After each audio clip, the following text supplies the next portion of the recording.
So, you're thinking about taking a leap and joining the ranks of entrepreneurs, or maybe you already are one. I can attest it's a great leap to take if you're ready for it. Let's have ourselves a pocket sized pep talk because my guest today helps people do just that. A Pocket Sized Pep Talk, the podcast that can help energize your business and your life with a quick, inspiring message. Now, here's your host, Rob Jollis. With 27 years of martial arts experience, my guest, Chris Rodriguez, studied internet marketing for the past 10 years and is the founder of Grow Pro Agency, a digital marketing agency for martial arts academies. Try that one. As a partner in marketing with schools, their core focus is to help schools owners gain the freedom they want in their business. Sounds like just what we entrepreneurs are looking for. Chris lives in Tampa, Florida with her partner, Stephanie, and their 3 sons. Welcome to the show, Chris. Thanks, Rob. Really pumped to be here, and I appreciate you having me. Well, good. I will tell you that tonight I will be in bed reciting marketing agencies for martial arts academies. Marketing agencies for martial arts academies. It's a tongue tie. Yeah, folks, that took me 3 times to get right, and I still bummed it up a little bit. But let's move past that because we got a great guest. And I was really interested when I started hearing about you because I'm coming up on my let me count them out. Carry the 6, 5, 4. I think I'm going into my 30th year as the year approaches. I know I'm nibbling at it. And that still gave me a bunch of years with Xerox and a couple other major corporations. But I like talking to entrepreneurs and I like hanging with them. And I've never met an entrepreneur who got it right out of the gate. So Sure. Let's start there. What do you see as some of the top mistakes that a typical entrepreneur would make? Yeah, so I guess I would put this in a couple of different ways. Number one, typically entrepreneurs don't hire a mentor. There's absolutely no need to recreate the wheel. But even if they do know the importance of a mentor, sometimes they try to change up the recipe. It's like your mentor gives you a recipe to create chocolate chip cookies and you put raisins in there instead. So I think that's, the number one thing. If I had to go back, if I could start all over again, I would have found my mentors much faster. I think that's the first mistake entrepreneurs make. The second mistake is they don't hire fast enough.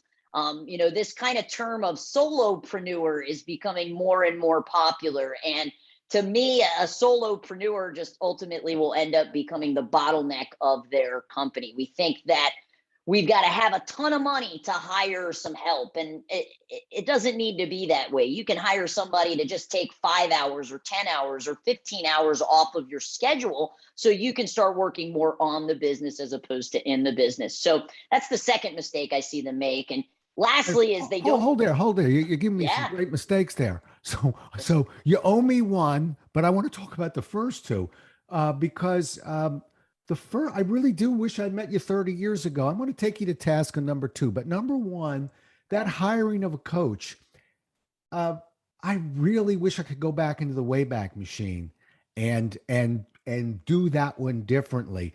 The problem was I was thinking like an entrepreneur. In other words, I'd come from this corporate gig for decades and thought, now I'm going to do it my way. So my instinct was not go, and I'll find a coach to help me do it my way. It almost seemed like they were in conflict with each other, when in reality, what you just said is absolutely right. There's no conflict there. I'm playing a golf course I've never played before. If somebody's been on the course, I'd like them as a caddy. It's still my swing, my clubs.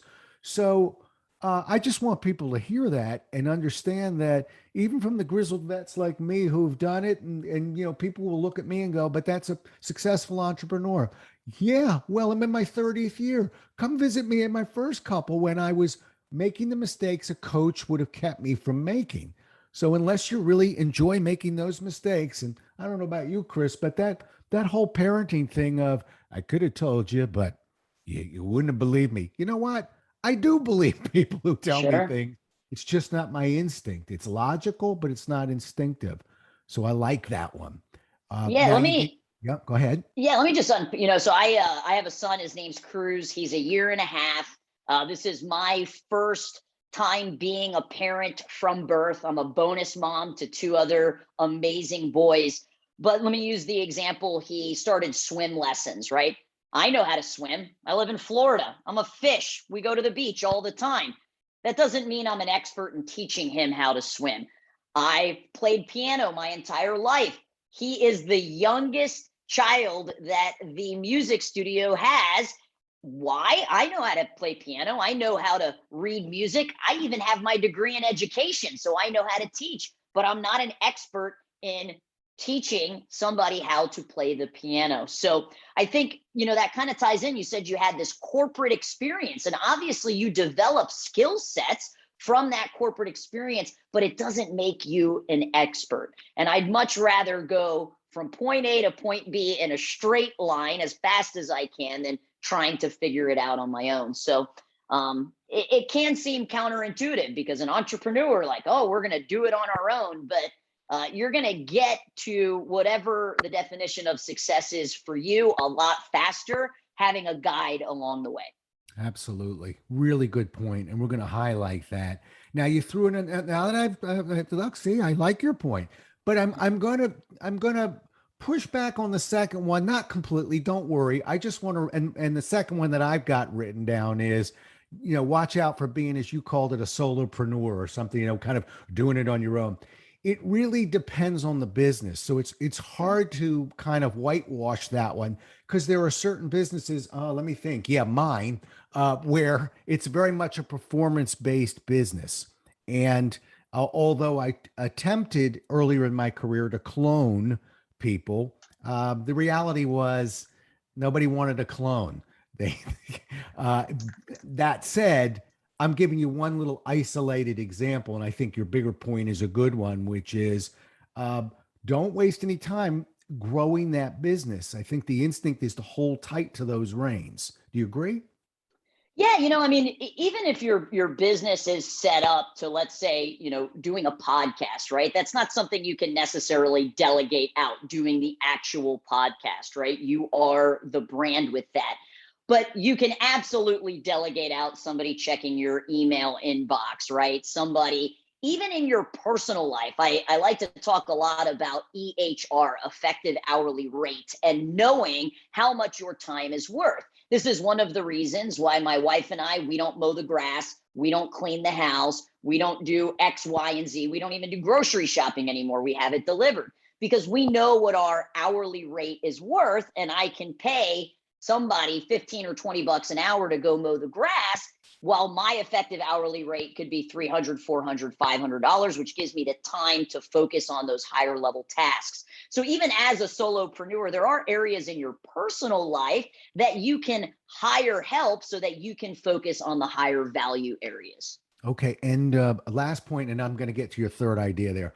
Last point, an argument back, not from me, but from my accountant, would be the moment you bring on more people, you really, that simple accounting is out the window. This becomes a little bit more significant. Can you work with your idea and use people as consultants or just not put them into the business? Or am I going down the wrong alley here?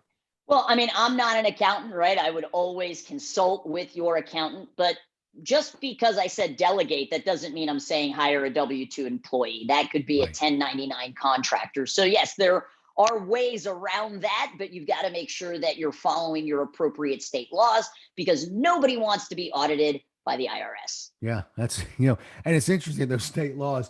People, I speak sometimes at the universities and they'll ask me in the entrepreneur classes, what's the most important thing in your business? And I always say my accountant. Because, and I didn't realize that coming out of the gate, that was one I could have used a coach for. I sort of bartered an accountant with a person I was renting an office with. No, there's no bartering. There's no games here. That accountant is really important because there's so many just kind of obscure little stray laws and licenses. And you really need somebody who knows what they're doing there. Yeah, I mean, at the end of the day, you can dwindle business down just to being relationships, right? That's what it is. And you need to have a great relationship with your accountant. I learned that the hard way. My previous two accountants, every time we'd have a meeting or I had to go to their office, I would hate doing it. And you need to have a great relationship with your accountant because that's somebody you should be speaking to on a continuous basis. I speak to mine probably at least once a week now that I've got multiple companies. With that being said, the timing of this podcast, we're at the end of October. We're entering the holiday season. If you have not put your accountant, if you have not put your lawyer, if you have not put your banker on your list for Christmas gifts, even if it's just a handwritten card saying thank you, I highly recommend doing that as an entrepreneur. Perfect. And I'll dovetail and say, and get that gift like in the next couple of days, because we have supply chain issues. That we'll save for another talk. But the fact is, I really am hearing, just get it done now. Don't worry about, but don't be waiting like normal for Exactly. mid-December to start hunting down things. The supply chain issues are real. Get to you had a third one. I cut you off. I just wanted to make sure we got into the first two. Tell me that third idea for an entrepreneur. Yeah.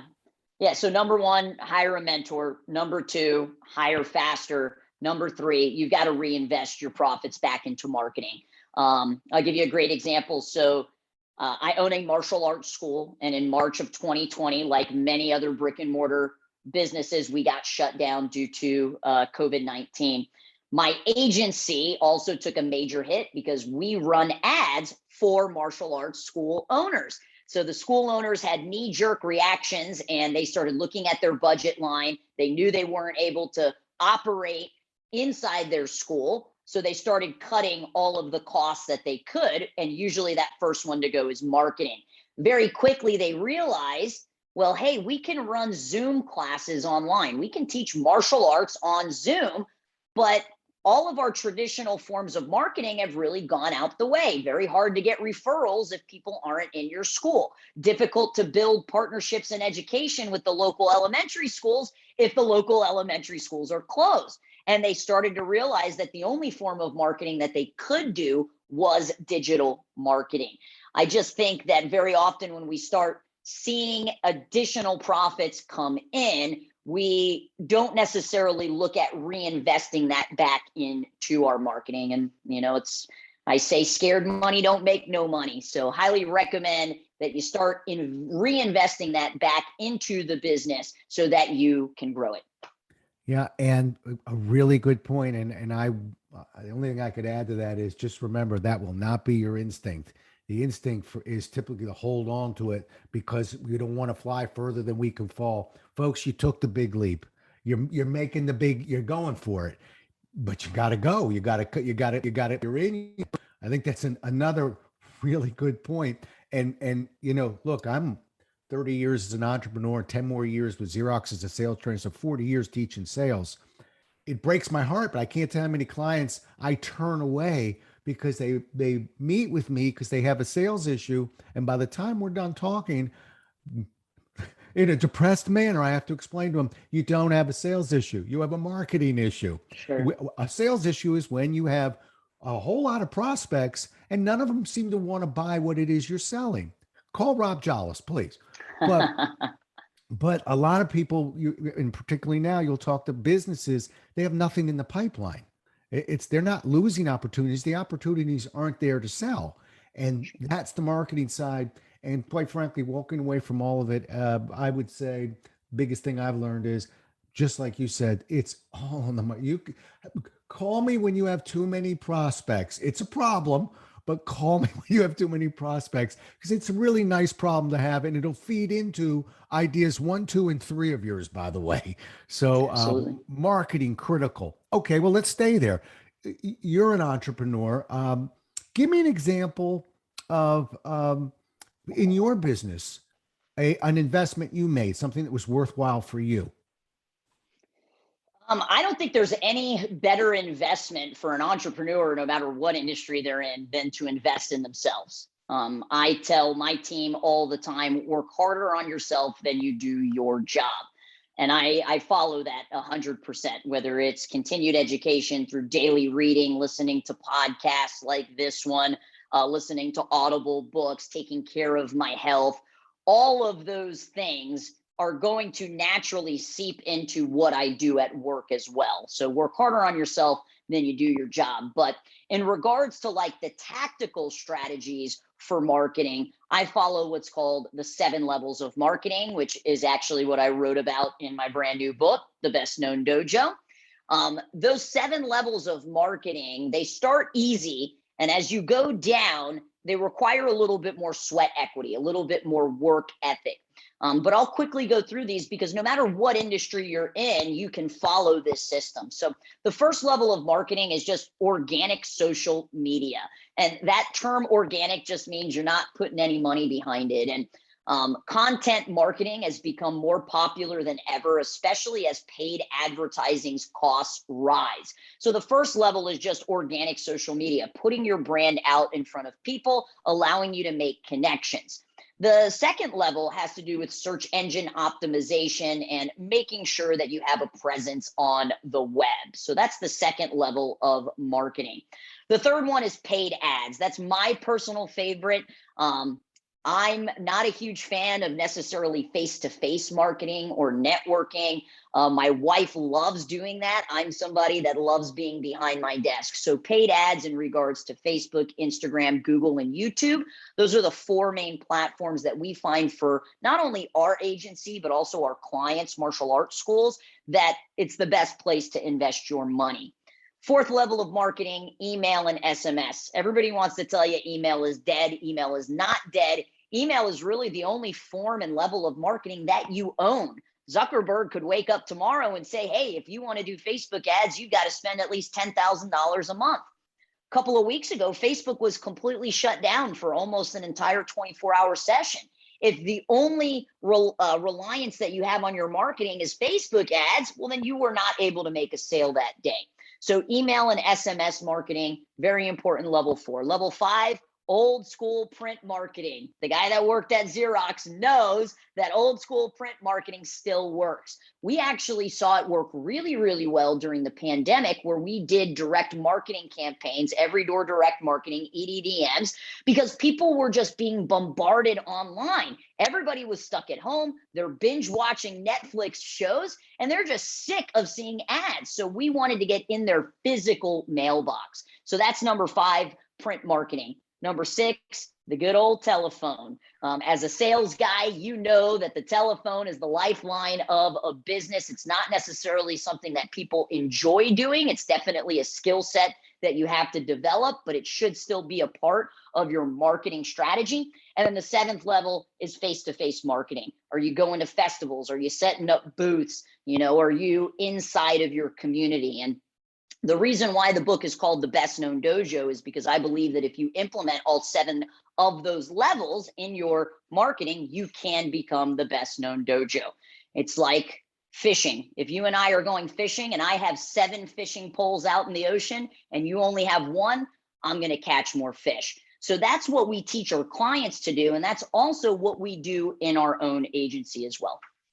Wow. I just threw a lot at you. No, but I'm going to pay a compliment to you. I hope people play that back. I got a little nervous when you said I got 7 and here they go. I went, succinct, on target. My specialty is picking apart what people say. I'm just sitting here nodding at every single one that you said. I can't disagree with you. And that email one, which I like you spend a moment with. Only way I get near it is I mentioned a lot of authors that I work with. You've got to maintain that database. You have to can't just bring them to the website. You got to give them, we call it a whiff them. What's in it for me? But you got to give them, drip some sort of content, give them something so they come back and keep coming back. But that was really good. Thank you. I'm not touching any of those 7. I think they're really good. I just can't believe that you were able to rattle them off and clarify each one as quickly as you did. I do about 120 presentations a year. I sat down and I kind of check them all off between Zooms, podcasts, speaking events, Facebook master classes, Facebook lives.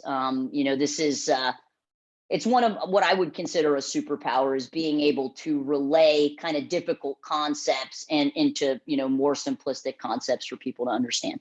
But you just explained it to me, because I can win a bet at a bar every time if I ask somebody, if you've never given a presentation, do you think you're going to go quicker or slower? And everybody thinks I'll go way too fast because I haven't given it before. I don't have enough to talk about. And the answer is, well, you're wrong. You go slower because you can't economize the words yet. And so when you speak 120 times a year, the more you speak, what you actually learn how to do, you actually pick up the pace, because you learn how to economize and get each piece in its proper bucket, so to speak. Sure. So it doesn't surprise me that you've spoken on it, and frequently, because that explains to me how economical you are. I didn't know that. I thought, well, she's a black belt, she's third degree taekwondo. What in the heck is she doing to be able to economize words like that? Now I understand. So good. Keep speaking. That's how we do it in this business. Yes, sir. Go to the social media side, because that's the one everybody wants to talk about a little bit. Sure. How much time, even I don't want to be the guy, standing out by his door going, get off my yard with your social media, flippity flabbity. But so until I retire, I'm playing the game like everyone else. But how much do you put into the social media side of what you do? Yeah, we've had the most success with growing a Facebook group. I truly believe that in regards to social media, it's a long-term play. It's not going to happen overnight. It requires you to put out a lot of really great content, which is kind of counterintuitive. It's like, wait a minute, this is a free group. I'm going to give them my best stuff. And the answer is like, yes, you are, because you're going to provide so much value to them that when you do have something to sell, that it's a no-brainer. They don't even think twice about it. There's so many, I like to use the term marketing umbrella, right? When somebody says like, I need help with my marketing, it's like, well, marketing is actually just a ton of different subset skills, and even digital marketing, right? It's not just organic social media, it's paid ads, it's your Facebook groups, it's going live on Facebook, it's your business page and putting content, it's creating squeeze pages, landing pages, opt-ins. It's email marketing, it's copywriting, right? And what I look at with marketing is that it can take you from where you're at to where you want to be, but you have to develop those subset skills, like building a marketing bridge. And every time you develop that subset skill, it'll help you get closer from point A to point B. The trouble is that as a self-proclaimed skill collector, developing skills takes time. In the martial arts, so I'm a third degree black belt in Taekwondo, but I'm also a first degree black belt in Brazilian Jiu-Jitsu. You go to a Taekwondo school, you could probably earn a black belt in about 3 years. It's why you see 7-year-olds running around with black belts. In the Brazilian Jiu-Jitsu world, on average, it takes 10 years to earn a black belt. Children can't even earn black belts. You have to at least be the age of 18. Why is that?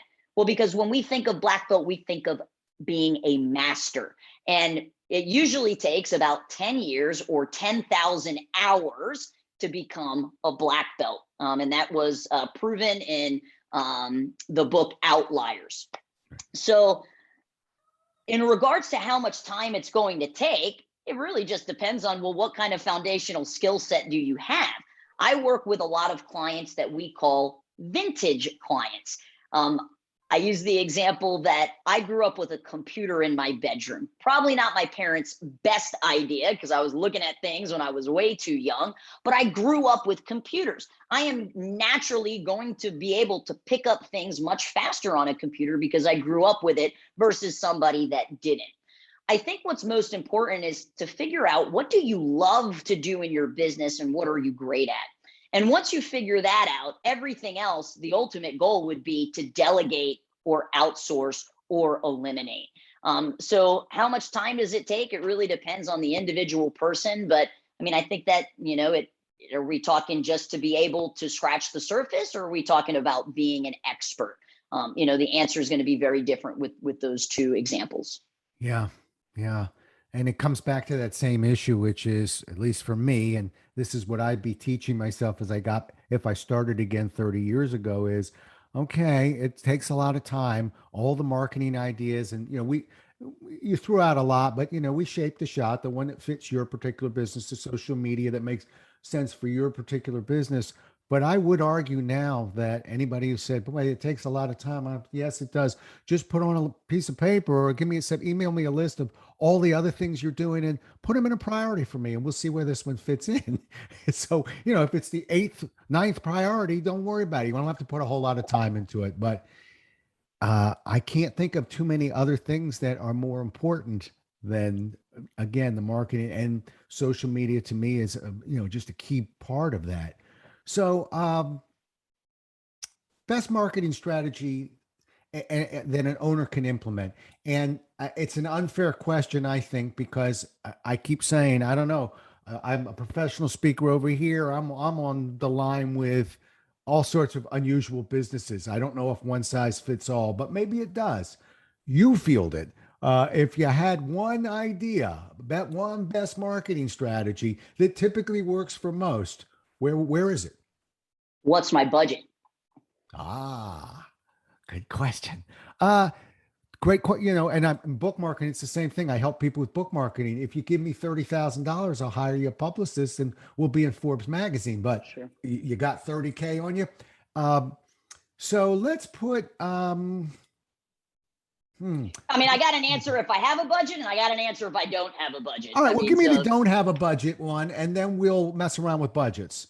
Yeah, not having a budget, ideally what you just need is you've got to have proof of concept. So you've got to be able to get people results, right? What's the best way to put a bad restaurant out of business? Good marketing, right? If you've got good marketing and you've got a bad restaurant or a bad business, you're going to put yourself out very, very quickly. So being able to fulfill on your promises and being able just to get one person to say that you did the job that you're going to claim that you're going to do for your clients, in the form of like a case study. And very often, most digital marketing agencies, the way that they work is they'll reach out to businesses in whatever niche they want to do. And they'll say, listen, we're just getting started.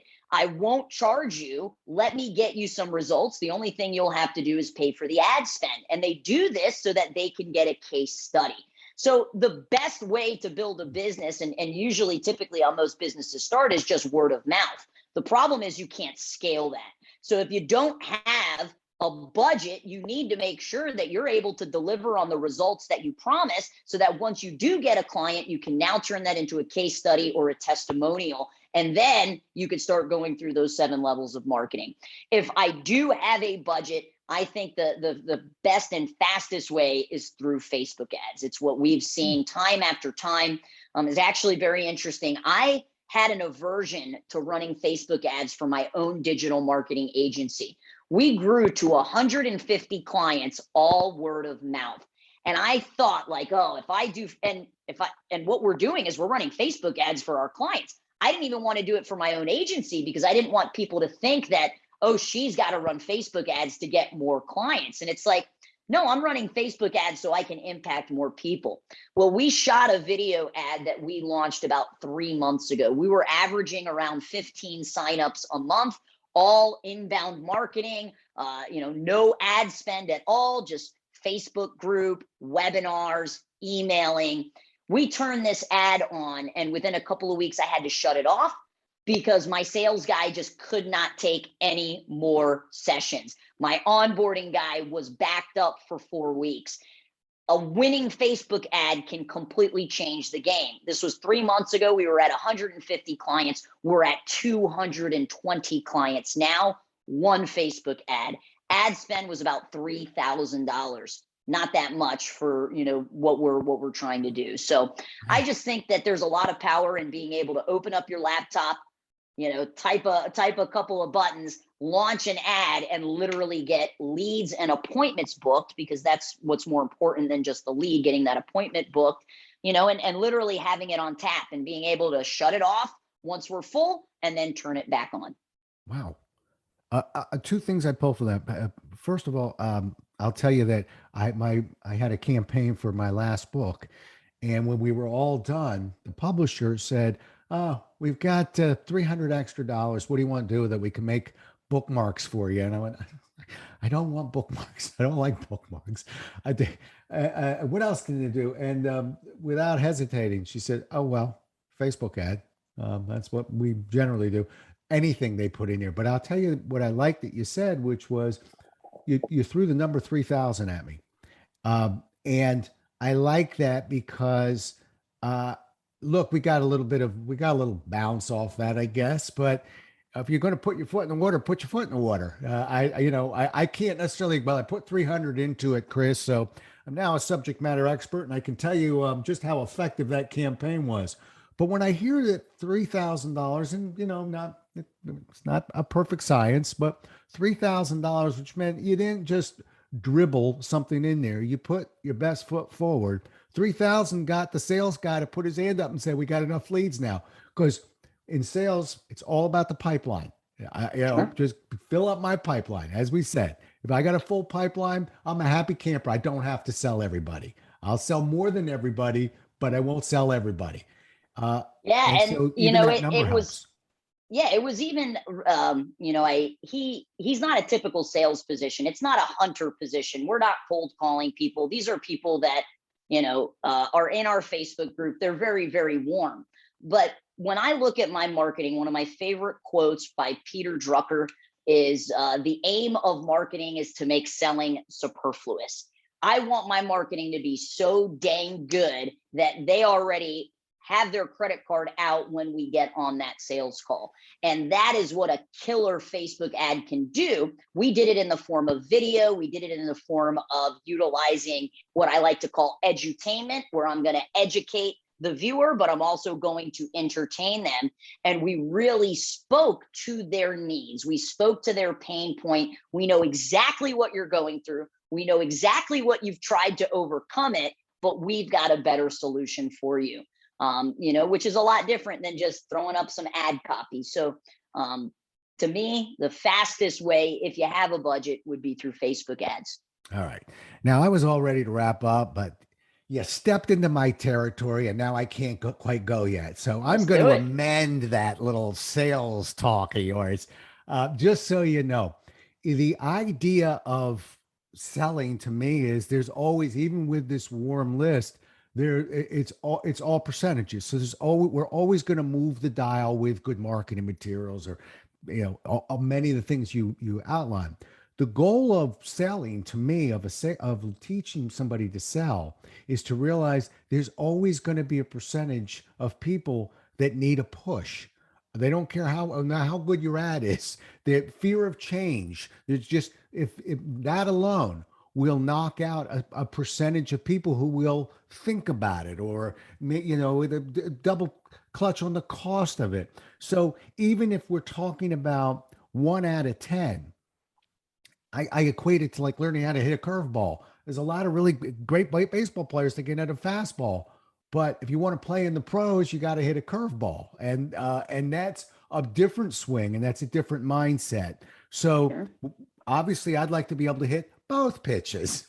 So I am done. And let me get off my soapbox. There we go. I stumbled coming down.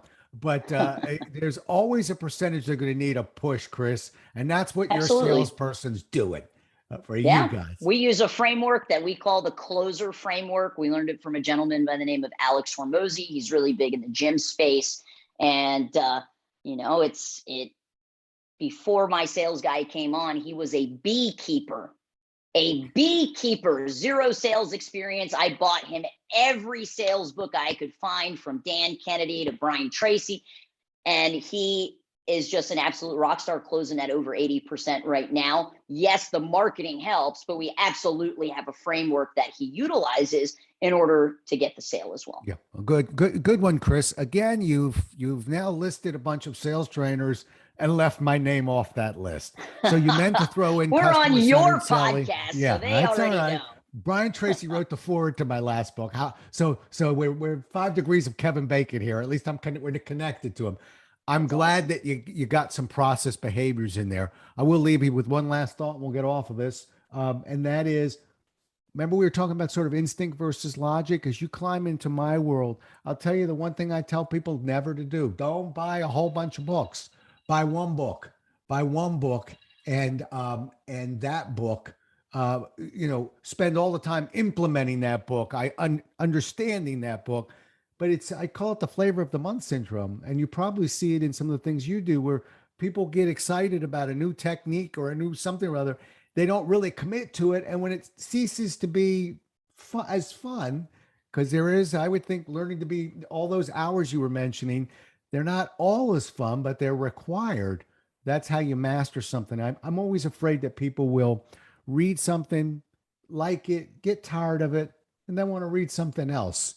And that's not helping the client, the author, nobody. So, but anyway, that's there. I'm coming off my soapbox again. I climbed up twice on this podcast. I rarely get up on that soapbox. Chris, you are a wealth of information. I would encourage you to keep speaking, because I can only imagine how good you are in a presentation, and it really allows you to simplify more complicated things, which you were able to do today. How do people get a hold of you? Yeah. So I think the best way is, and it's going to be kind of funny, if somebody wants to reach out, my email is midgettwister@gmail.com. midgettwister@gmail.com. It's a jujitsu technique. I used to teach the kids program at my jujitsu school. I'm short, I'm fast. They used to say, hey, you twist the midgets. We're going to call you Midget Twister. You don't get to pick your nickname. It kind of stuck around. It's really embarrassing when I'm in professional situations and somebody asks me for my email and I say it's midgettwister@gmail, but it's a great conversation starter. So that would be the best way for somebody to reach out. I love talking all things entrepreneurs. I love talking all things marketing. So feel free. And jump on Amazon and get that book too. What's that book called again? Yes, sir. The Best Known Dojo. Good. Yeah. And that just came out very last recently. week. Last week. All right. So it's hot off the press. You can get that book. You can get some marketing ideas and advice. Chris, well done. Really enjoyed it. I'm not so sure about that email address, but when you said it's a conversation starter, I went, okay, I'll give you that. It's a conversation starter, but I have a couple of email addresses, just so you know. But the one I tend to use is rob@jolles.com. They're off the soapbox for a third time. Okay, listen, great job. Really a pleasure meeting you.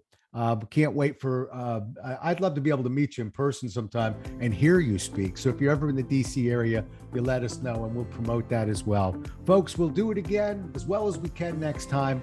Until then, stay safe.